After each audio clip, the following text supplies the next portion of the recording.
За сайн байцгаана уу хүүхдүүдээ. Өнөөдөр та бүхэндээ 2023 оны эсэлтийн ерөнхий шалгалтын математикийн А хувилбарын бодолтыг үргэлжлүүлэн хүргье. Өмнөх бичлэг дээрээ цөмөрөө 1-ээс 8 дугаар бодлого буюу 1 онооны бодлогуудыг сонирхуулсан. Өнөөдөр та бүхэндээ 2 онооны бодлогуудыг үргэлжлүүлэн хүргье. За 9-р бодлого маань 10, 2, 4, 6, 1, 12, 4, 14, 8, 16 гэсэн үгдлийн дээд квартилыг олоорой гэж. За тэгвэл бодолтыг харъя цөмөрөө. За дээд квартил, медиан, доод квартилыг олохдоо өгдлөө эхлээд хээс багаас нь их рүү эренблээд явах нь бичдэг. За тэгэхээр багаас нь их рүү эренбэл бичиж. За тэгвэл 1, 2, 4, 6, 8, 10, 12, 14, 16 гэсэн ийм тоонууд болж байна. За тоолоо үзье цөмөрөө. 1 хэдэн шиг тоогоор тоолъё? 1, 2, 3, 4, 5, 6, 7, 8, 9 ширхэг тоог тийм. За энэ 9 ширхэг тоог цөмөрөө дээд доод квартилыг олохдоо эхлээд медиан болдог. За тэгэхээр 9 ширхэг тооны медианыг олоход яаж болдог вэ гэх юм бол яг дунд нь байгаа тоон медиан гэдэг. Тэгэхээр 9-ийг 2 туваахаар чинь нэг 4.5 буюу хоёр талдаа 4 төрөөрөө авахтаа дунд нь 1 тоо үлдэх. За тэгэхээр хоёр талд нь эхний 4 тоон бол энэ улаанаар тэмдэглэсэн тоо болж байна. За сүүлийн 4 тоон болохоор энэ цэнхрээд тэмдэглэсэн байгаа тийм. Тэгэхээр энэ 8 маань бол энэ өгдлийн маань медиан болох нь тийм медиан. За биднийг болохоор дээд квартилыг олоорой гэсэн. Тэгэхээр энэ доод талд байгаа энэ улаанууд бол бид нарт хэрэггүй байх нь. Мэдээж медиан маань дундаа 1 тоо үлдсэн бол бас яах нь хэрэггүй. Тэгэхээр энэ дээдлийн цэнхэр дөрвөө яах нь авч үзье. За энэ цэнхэр дөрвийн голын тоо гэхээр 4 шиг байгаа учраас тэгш тоо байх юм бол яг энэ 12, 14, 2-ын дунджаар дээд квартил болдог. Тэгэхээр 12 дээр 14 нэмээ 2 туваалаа 13 буюу өгдлийн маань дээд квартил нь 13 буюу D хариу байх нэ. За цөмөрө дараагийнхаа бодлогыг авч үзье. За 10 дугаар бодлого маань тэнцэтгэл бишийг бодоорой гэсэн. Логарифм 2 суурьтай x-ээс хасах нь 1 нь 3-аас багаас нь тэнцэтгэл биш гэж байна. Тэгээ суурь нь 2 байна шүү дээ тийм ээ. За бодолтыг харъя. Бодолтойгийнхаа логарифм тэнцэтгэл бишийг бодохдоо за тодорхой мужийг заавал олох хэрэгтэй байдаг. За тэр нь юу гэх юм бол энэ логарифмын арын илэрхийлэл буюу x-ээс хасах нь 1 тэгээс ирсэх байдаг. За эндээс 1-ийг олж оруулах x нь 1-ээс их тоо. Тэгэхээр x нь 1-ээс их тоо байх хэрэгтэй байх нь шүү дээ бодлоо. Тэгэхээр 1-ээс бага байгаа тоонууд манай хариу биш үсэг. Эндээс b, e хариу бол манай хариу биш байх нь тийм. За бус нь бол 1-ээс хүн. За тэнгуүтээ одоо цөмөрөө энэ логарифм 2 суурьаас чөлөөлье. За логарифмын 2 суурьа энэ тэнцэтгэл бишийг хаашаа авч оруулахад логарифмын эсрэг функц маань бол илтгэгч функц учраас 2-ын 3 зэрэгт болно. Бас нэг юм анхаарах хэрэгтэй. Логарифмын суурь нь 1-ээс 0-ийн хооронд тоох юм бол бутгаа тоо байх юм бол тэнцэтгэл бишийн тэмдэг иргэдэг. Манайх 1-ээс их учраас тэнцэтгэл бишийн тэмдэг хэвээрээ за 2-ын 3 зэрэг болчих. Тэгэхээр уртлын логарифмоос шийдвэрлэхдээ x-ээс 1 нь 2-ын 3 зэрэгс бага боллоо. 2-ын 3 зэрэг гэдэг маань 8 тийм ээ. За 1-ийг хоошоо оруулахаар 8 хасад тэмдэг маань нэмэх болоод x нь 9-өөс бага боллоо. За энэ бол манай тэнцэтгэл бишийн маань хариу. Гэхдээ үүнийг тодорхойломжтойгоо заавал явах хэрэгтэй, тогтолцоолох хэрэгтэй. За тодорхойломжоо тогтолцоолоход бол тоон шулуун дээр тэмдэглэе цөмөр. За бидний хариу бол 9 гэж гарсан. За тэгэхээр 9-өөс бага гэсэн учраас одоо энэ ногоонд тэмдэглэсэн шулуун бол таарч тийм мэдээ. Гэтэл тодорхойломж маань 1-ээс их гэсэн. За тэгэхээр 1 гэдгээ энэ тэмдэглээд энэ улаан шулуун болно. Энэ хоёрын огтлцлоор манай шийдвэр гаргах хэрэгтэй. Тэгэхээр 1-ээс хэдийн хооронд байх нь 9-ийн хооронд байх нь. Тэгэхээр манай хариу A хариу байх нэ. За дараагийн бодлого авч үзье. 11-р бодлого 200 нэмэх нь 201 гэх мэтлэн нэмээд 215 хасах нь 185 нэмэх нь 186 нэмэх нь 200-аар хасах нэ тийм. За энэ бодлого энэ нийлбэрийг авч үзэх нь бол эхний нийлбэр харьяалтай 200-аас 215-ыг харъя. За ингэх юм бол энэ маань бол эхний гишүүн нь бол 200. Тэгээд 1-1-ээр нэмэгдээ явсан арифметик үүрэгсэн. За арифметик үүрэгс гэж харахгүйсэн ч болох юм те. Дараас нь төрийн нийлбэрийг яаж болдог вэ? Хамгийн ихний гишүүн дээр нь хамгийн сүүлийн гишүүн нэмлээ 200 дээрээ 215 нэмлээ. 2 туваалаа хэдэн шиг тоогоогаар нь өвчдөг. За тэгэхээр энэ бол 200-аас 215 байгаа чи 15 тоо гэж ангуудад төгтөд.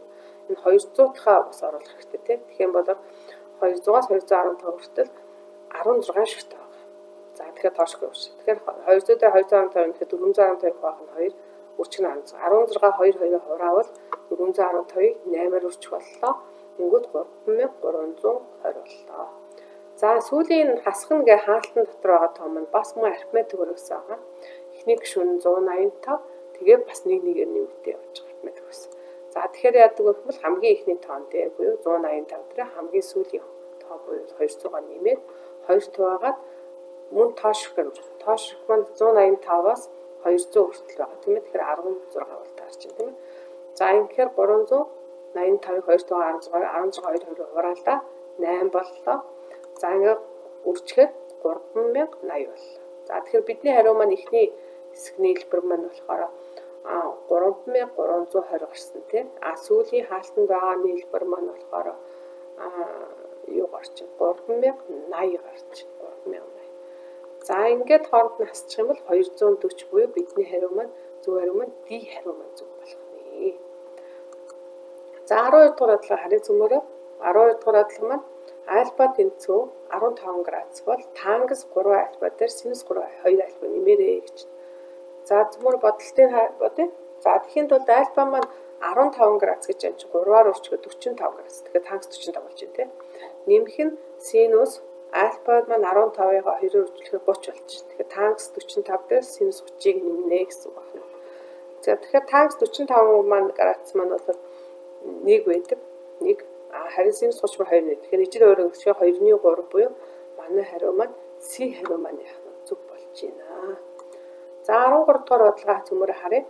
А гэсэн цэг байсан бэ. За А цэгийн маань И гэсэн чигэргэж хасах нэг гэсэн байна. Цэгийг М гэсэн цэг буюу 2B гэсэн цэгийн хувьд тэг шимтэйгээр хувиргахад яах нь B A 3 гэсэн цэг гарч байна. Тэгвэл А болно.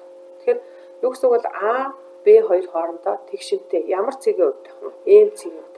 Тэгэхээр өөрөөр хэлбэл энийг юу гэж хэлж болох вэ гэвэл А B2 цэрчмийн дундад цэг нь М гэж байна. Тэгэхээр А B2 цэгийн дундад цэг нь М. За тэгвэл бодолтой харъя. За 2 цэгийн дундад цэг болохдоо X дээр нь X-ээр нэмээд. За тэгэхээр хасах нэг дээр A-г нэмээд 2 туваахад дунд цэгийн X координат 2 авлаа.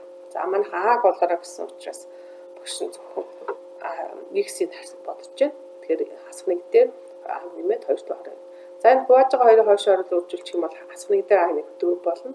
Хасах нэгээ хойш оруулах юм бол нэмэгдээд А тэнцүү 5. Тэгэхээр А тэнцүү 5 үед энэ цэг маань энэ хоёр цэгийн дундад цэг болох нэ. Тэгэхээр зөв хариу маань B байх нэ. За 14 дугаар бодлого харъя цөмөрөө. X тэнцүү 10, Y тэнцүү 1 үед дараах илэрхийлэл утгыг олоорой гэж. За тэгэхээр ордлуулгынхаа өмнө цөмөрөө илэрхийлэл хэлбэрчлээ. За дээдлийн хүртрээ харах юм бол хоёуланд нь 5 байгаа учраас 5-ыг хаалтнаас гаргачих. Тэгэхээр ийм бол. За тэгэхээр хуваарийг энэ үжигдэхүүн агуулж яах нүг гэж цөмөрөө шалгаж болно. Үжигдэхүүнээ үзэнгүүт хуваар маань X-ээс хасах Y-ийг үжих нь X дээр нэмэх нь 5Y гэсэн үжигдэхүүн задарч байна. Тэгэхээр ингээд бүх үжигдэхүүн гарсан учраас нийлбэр ялгуур энэ тэмдэг гаалтны гадаал алга шүү. Тэгэхээр X-ээс хасах Y-гүүдээ яах нь хурааж болох нь тий. Тэгэхээр 5-ыг хуваах нь юу болчихно гэсэн үг. 5-ыг хуваах нь X дээр нэмэх нь Y болчихно. Тэгэхээр 5-ыг хуваах нь X дээр нэмэх нь Y-ийнхаа орон цөмөөрөө X-ийн оронд 10-ыг, Y-ийн оронд 5-ыг оруулах. Тэгэхээр 5-ыг хуваах нь 15 буюу 5-даа хураагаад 3-ны 1 гэсэн. Тэгэхээр зөв хариу маань C хариу болох нэ. C хариу маань зөв хариу болох нэ. За энд нэг X-ээс хасах нь Y-гүүд нь хураагдаад 5-ыг хуваах нь X дээр нэмэх нь 5Y болоод энд орлуулснаа харж байгаа гэж найдаж байна тийм ээ. За 15 дугаар бодлого харъя. 15 дугаар бодлого маань Y-ийн Y тэнцүү Y-ийн хасах 3x функцийн 2 дугаар ирэмбийн уламжлалыг олох гэж. За 2 дугаар ирэмбийн уламжлалыг олохдоо 1 дугаар ирэмбийн уламжлалаасаа дахин уламжлал авдаг тийм ээ. За 1 дугаар ирэмбийн уламжлалаа цөмөрө харъя. За тэгэх юм бол Y-ийн ямар зэрэг уламжлал Y-ийн тэр зэрэг өөрөө гардаг. За тэгэхээр Y-ийн хасах 3x. Гэтэл зэрэг маань нөгөө нь x биш учраас дахиад Y зэрэг буюу хасах 3x-ээс уламжлах оруулалтаа хасах 3-аар өчөж өгнө. Энэ бол давхар функцийн дүрм тийм ээ. Тэгэхээр Y-ийн ямар зэрэг уламжлал өөрөө гардаг. Гэхдээ зэргээс нь уламжлал аваад үржих юм тийм ээ. Тэгэхээр хасах 3-ыг үржих нь Е-ийн хасах 3 x зэрэг болох. За одоо эндээс уламжлаа. Хөргөжүүрийн уламжлалыг авахдаа тогтмолтой уршаа байх юм бол шууд үржих нь тогтмолтойгоо үржих нь гэдэг дахин Е-ийн уламжлал авчихна. Е-ийн 3 хасах 3 x уламжлал нь дахиад хасах 3-ыг үржих нь Е-ийн хасах 3 x зэрэг буюу нөгөө уртлын хасах 3-тайгаа нэрдгээр хасах 3-ыг хасах 3 үржих нь 9 болчихно. Тэгэхээр 9-ийг үржих нь Е-ийн хасах 3 x уламжлал буюу D хариу гарах нэ. За D хариу гарах. За ингээд хариулт маань зөв. За 16 дугаар бодлогоо харъя зүмөрөө. Шоог орхиход тэгш тоогоороо эсвэл 4-ийн хуваагч тоогоороо дуух магадлалыг олоорой ч тий. За тэгвэл шоо маань 6 талтай. Тэгэхээр тэгш тооноо тагштаал нь ямар тоонууд байх вэ гэвэл 2, 4, 6 байх нэ тий. Харин 4-ийн хуваагч гэдэг нь юу гэсэн үг вэ? 4-ийг хувааж болох тоонууд юу? 1, 2, 4 байна. За тэгэхээр энэ буух магадлалыг олох гэхээр энэ маань 2 бол 2 олонлогт нь хоёуланд нь байна. 4 бол хоёулаа олонлогт нь хоёуланд нь явах нь бэ тий. Тэгэхээр энэ хоёр олонлогийн нэгдэл олонлог маань бол 1, 2, 4, 6 гэсэн олонлог. За тэгэхээр ийм буух магадлалыг олоорой гэж байна тий. Тэгэхээр шоо маань бол 6 талтай юм чинь нийт боломж бол 6. Магадлалыг олохдоо байж болох 4 боломж байгаа. Нийт боломж 6-тай хуваачдаг тий. Тэгэхээр хураагдаад 3-2 буюу зөв хариулт нь A хариу гарч байна. За ингээд өнөөдөр та бүхэндээ 2023 оныхаа А хувилбарын эхний 16 бодлогынхаа бодлыг танилцууллаа. Дараагийн хичээлдээ өргөжлүүлээд 2 оноотой бодлогыг танилцуулнаа.